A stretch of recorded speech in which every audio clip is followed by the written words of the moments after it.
Caros amigos e amigas, fiz um artigo de opinião no qual gostaria de partilhar convosco relativamente às informações que as televisões portuguesas não falam, infelizmente, mas que deviam de falar. Como, por exemplo, algo muito real que acontece à nossa volta, só que ninguém nos fala. A questão da indiferença diante da perseguição aos cristãos católicos. Isso as minorias não falam. Isso quem defende a liberdade não fala. E, portanto, fica aqui um artigo de opinião relativamente a esses aspectos. Nos últimos anos, o mundo tem assistido a um aumento preocupante de perseguição religiosa. Entre as vítimas destacam-se os cristãos católicos, que continuam a ser alvo de ataques, discriminação e intimidação em várias partes do planeta. No entanto, o que mais assusta não é apenas a violência sofrida, mas o silêncio que a envolve. De acordo com o relatório 2025 da Open Doors International, cerca de 380 milhões de cristãos enfrentam algum tipo de perseguição por causa da fé. E muitos deles são católicos, em países como Nigéria, Índia, China e Paquistão. As comunidades católicas vivem sob constante risco. Igrejas são destruídas, sacerdotes são sequestrados ou mortos e fiéis são impedidos de praticar livremente a sua religião. Na Nigéria, por exemplo, centenas de padres e religiosos católicos foram sequestrados nos últimos anos por grupos extremistas. O Papa Francisco, em várias ocasiões, denunciou a violência no país, pedindo paz, segurança para os católicos nigerianos, pedidos que raramente recebem resposta concreta da comunidade internacional. Na China, o regime comunista continua a perseguir católicos que se recusam a submeter-se à Igreja Patriótica, controlada pelo Estado. Recentemente, a Reuters noticiou a prisão de centenas de padres e fiéis católicos de comunidades chamadas clandestinas, fiéis ao Vaticano. Mesmo em democracias como a Índia, o aumento do nacionalismo religioso tem levado à marginalização dos católicos e outras minorias cristãs, com ataques a igrejas e acusações infundadas de conversão forçada. Tudo isto revela uma realidade dura. Ser católico em certos contextos é um ato de coragem. Enquanto isso, o mundo mantém-se em silêncio. Organizações internacionais que levantam bandeiras pelos direitos humanos raramente colocam a perseguição aos católicos no centro das suas campanhas. O mesmo acontece com muitos movimentos que dizem defensores das minorias, denunciam com razão injustiças contra certos grupos, mas ignoram a perseguição religiosa, como se ela fosse uma questão de menor importância. Curiosamente, até setores que se aproximam apresentam como ambientalistas ou humanitários permanecem calados, cobardemente. É como se a fé católica fosse vista como algo incómodo ou retrógrado, o que leva à falta de empatia por aqueles que sofrem por vivê-la. Essa dupla moral mostra que a defesa dos direitos humanos ainda é seletiva e que a liberdade religiosa, direito fundamental, não tem recebido o mesmo valor que outras causas.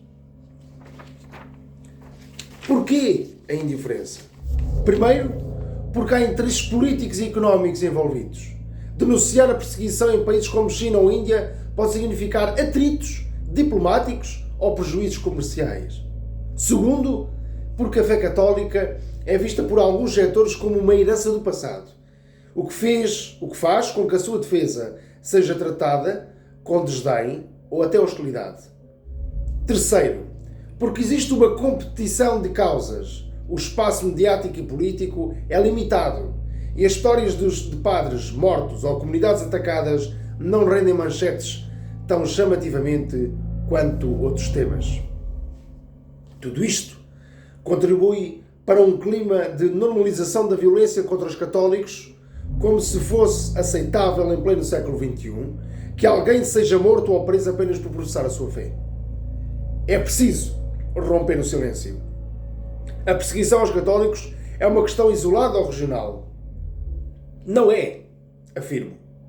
É um problema global de direitos humanos. Ela ameaça não apenas os fiéis, mas o próprio princípio da liberdade. Se a sociedade se cala quando uma fé é atacada, abre espaço para qualquer outra convicção seja silenciada no futuro. É urgente que governos, ONGs e a própria Igreja atuem de forma mais firme, denunciando publicamente os casos de perseguição, exigindo proteção internacional para missionários, padres e comunidades vulneráveis, promovendo a solidariedade entre diferentes religiões e movimentos sociais. E, acima de tudo, é fundamental nós, cidadãos, não cairmos na armadilha da indiferença. Ser católico não é crime. Amar a Deus, frequentar a missa, defender valores cristãos, nada disso deveria colocar a vida de alguém em risco. A perseguição dos cristãos católicos é uma ferida aberta na consciência da humanidade. Não basta rezar por eles. É preciso agir, falar, denunciar. O silêncio das autoridades, dos ambientalistas e até de alguns setores humanitários mostra que ainda há muito a fazer para que a liberdade religiosa seja realmente universal. Enquanto houver um padre sequestrado, uma igreja queimada ou uma comunidade ameaçada, o mundo civilizado tem a obrigação de reagir. O verdadeiro humanismo não escolhe causas convenientes. Defende a dignidade de todos, inclusive dos cristãos católicos perseguidos. Caríssimos,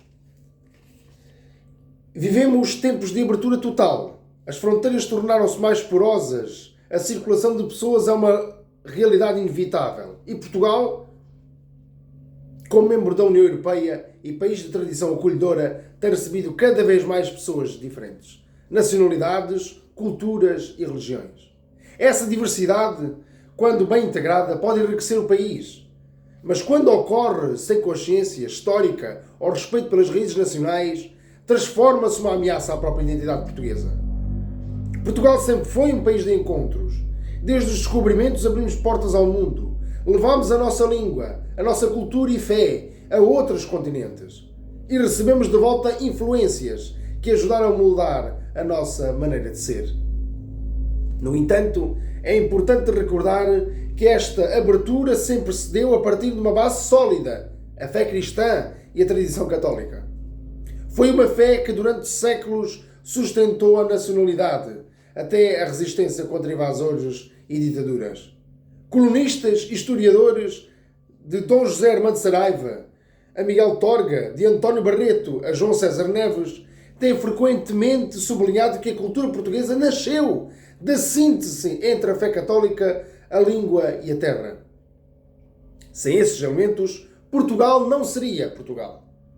Por isso, quando hoje se fala de abertura total ou de sociedade multicultural, é necessário distinguir entre escolher, entre acolher e apagar-se. Ninguém de boa fé defende o fechamento ou preconceito. É natural e justo acolher quem procura uma vida melhor respeitando as diferenças. Mas é igual justo esperar que quem vem respeite os valores e a história do país que o acolhe. A liberdade religiosa, por exemplo, não pode significar que Portugal renuncia à sua tradição católica, que marcou profundamente o seu território, as suas festas, o seu calendário e o seu modo de vida. É preocupante ver, em certos setores da sociedade e da comunicação social, um discurso que procura relativizar ou até desvalorizar o papel do catolicismo na construção da identidade nacional. Há quem, em nome da modernidade ou da inclusão, critique os que defendem a prática da fé católica no próprio país, como se ela fosse um obstáculo ao progresso. Ora, é justamente essa fé, transmitida por gerações, celebrada nas igrejas, ensinada nas famílias e refletida na cultura, que deu unidade ao povo português e forjou o espírito de resistência que manteve o país independente ao longo dos séculos. Portugal, e vou caminhando para o fim, Portugal tornou-se nas últimas décadas um país profundamente diverso. Há comunidades oriundas em África lusófona, da Ásia, do leste europeu e, mais recentemente, do Médio Oriente. Em Lisboa, por exemplo, convivem lado a lado paróquias católicas, mesquitas, templos hindus e igrejas evangélicas. Essa pluralidade pode ser vista como um sinal de vitalidade, mas também deve ser acompanhada na integração real e respeito mútuo. O problema não está na presença de outras culturas, mas na ausência de uma consciência clara sobre o que significa ser português. Um país que não conhece as suas raízes, nem valoriza os que uniu, corre o risco de se fragmentar.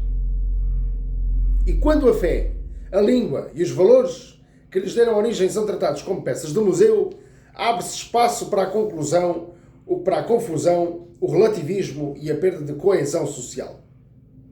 Durante séculos foram a fé e a cultura católica que sustentaram Portugal em momentos críticos. Das invasões mouras e francesas à resistência à opressão estrangeira. Dom Afonso Henriques iniciou a fundação da nacionalidade com a bênção da Igreja, no século XVII, durante a restauração da independência. Foram os monges, os padres e o povo católico que mantiveram viva a chama da soberania.